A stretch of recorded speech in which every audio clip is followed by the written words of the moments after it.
Go ahead. Make my day.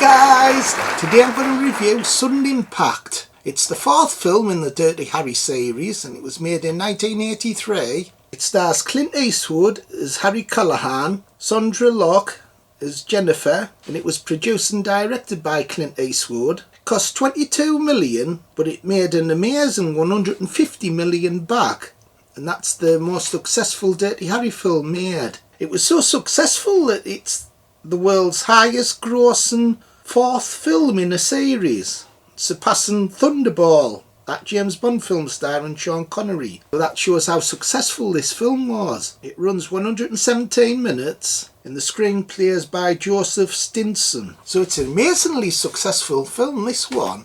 I think it's partly to do with all the hype it got. For instance, it was on the cover of Film Review. One of my friends, John, gave us this photo. It shows how much hype the film got at the time. So for this film to make more money than Thunderball, that's amazing. The plot's interesting because it was originally just going to be a standalone film featuring Sondra Locke, but they incorporated it into a Dirty Harry film. So at times it does look like two separate films joined together, because the Sondra Locke plot line, where she's taken revenge because she was raped on this gang, and the Clint Eastwood moments in the film, the same kind of separate. Until later on when they both meet and then both the plot threads combine towards the end. Sondra Locke was a long-lasting girlfriend of Clint Eastwood and she was in 6 films. The first one was The Outlaw Josie Wales in 1975, then The Gauntlet in 1977, then Any Which Way But Loose in 1978, then its sequel Any Which Way You Can in 1980. Also in 1980 she was in Bronco Billy, and this is the final one, Sudden Impact, in 1983. And after that, in the late 80s, their relationship broke up. But all 6 of her films that she made with Clint Eastwood are really good. They're very entertaining, all 6 of them. I think this is probably my favourite of the 6. It's really a hard-hitting plot because her and her sister got raped by this gang involving a group of men and a woman. She gets raped under this pier. Years later she's out for revenge, and you see scenes where has like a gun and she shoots the men in the balls first, and then she shoots them in the head. So really graphic. Hey, I'm glad she shot the buggers in the bollocks. Dirty bloody bastards. I like revenge theme films. I like the Death Wish films. They're really good, where Charles Bronson's out for revenge. Hey Phil, them Death Wish films are brilliant. You'll have to review them after the Dirty Harry films. And with this film you feel sorry for her. Like what she's doing, killing them off. You kind of agree with her, with what she's doing. And even at the end, Harry Callahan could jail her, but he lets her off at the end. So really, loads of morals in this film. Very moralistic film. Another interesting thing about this film's the contrast between the 3 previous Dirty Harry films, because they were set in the 70s. The 70s film has a certain different look to it, where this film's in the 80s and it has like a glossier look. So they look very different in different styles as well. I think that's partly to do with Clint Eastwood's direction as well. It's amazing how he can direct a film and also star in it. So he's got all these things going on at the same time.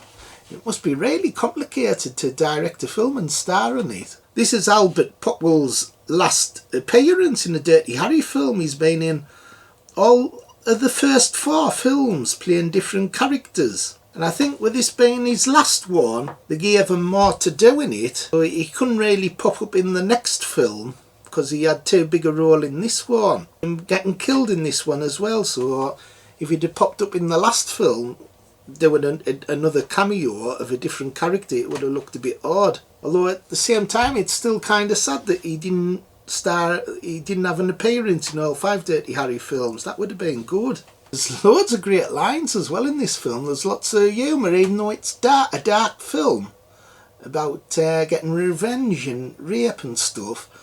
It still has lots of humour. There's some iconic lines. There's lots of Clint Eastwood catchphrases. He does the famous one, "Go ahead, make my day." He says that a couple of times in the film. He also says "swell." I think he says that about 6 times. Listen, punk. To me, you're nothing but dog shit, you understand? And a lot of things can happen to dog shit. It can be scraped up with a shovel off the ground. It can dry up and blow away in the wind, or it can be stepped on and squashed. So take my advice, be careful where the dog shits you. There's also a really funny dog in it that keeps farting. And there's bits where the dog's having a wee. So it's a really funny dog he has. Yeah, that mucky bloody dog farting. I would have kicked the mucky bugger up the arse. Dirty bloody thing. You can tell there's been a 7-year gap between films because Eastwood does look a bit older in this film. He can still pull the part off, but he does look noticeably older. He was 53 at the time. It's interesting that there was a lot of older action heroes at this time, 1983. There was 2 James Bond films that came out. Sean Connery was 52 when he made Never Say Never Again, and Roger Moore was 55 in Octopussy. So Clint was 53 in this. So they were all in the 50s. So they made a big deal out of that at the time. But these days, it's quite young for actors to do action films in the 50s. When you can get people like Sylvester Stallone doing action films in his 70s. So times change. At this time in Clint Eastwood's career, he was getting 60% of the profits. So it works out that he ended up getting about 30 million for doing this film.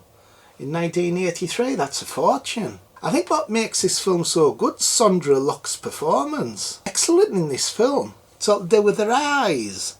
Like she really wants vengeance. She was a great actress. She underachieved, I think. She could have done even more. There's an interesting plot twist as well, because the boss that Harry Callahan's working for, his son was one of the members of the gang rape. So it turns out that that's the reason why he's trying to push the case to one side. And Harry figures it all out.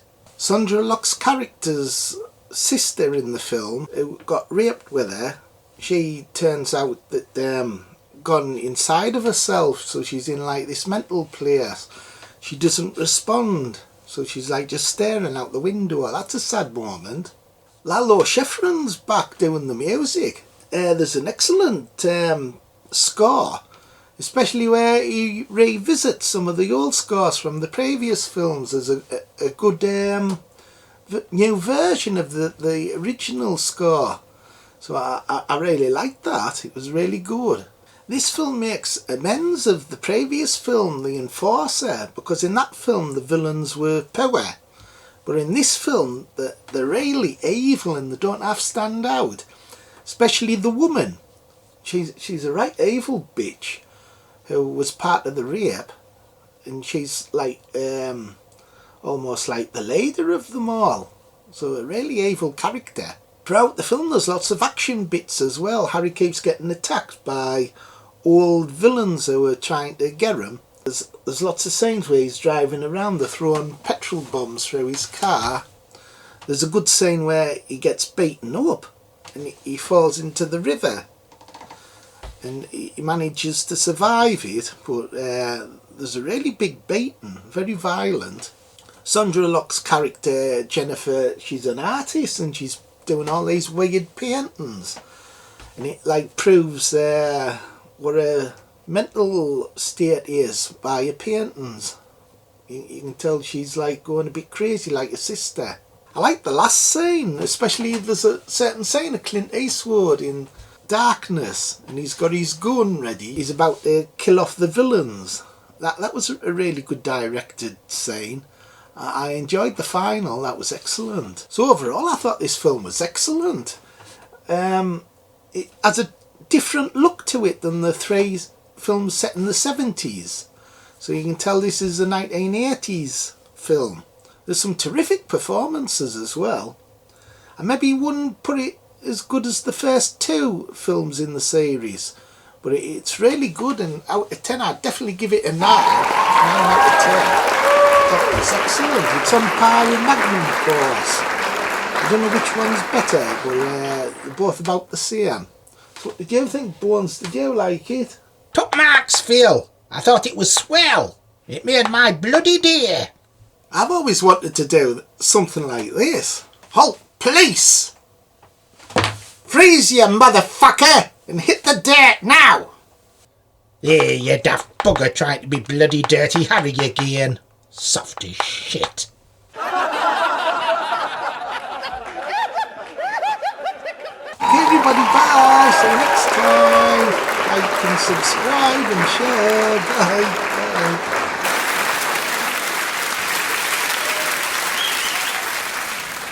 Quiet.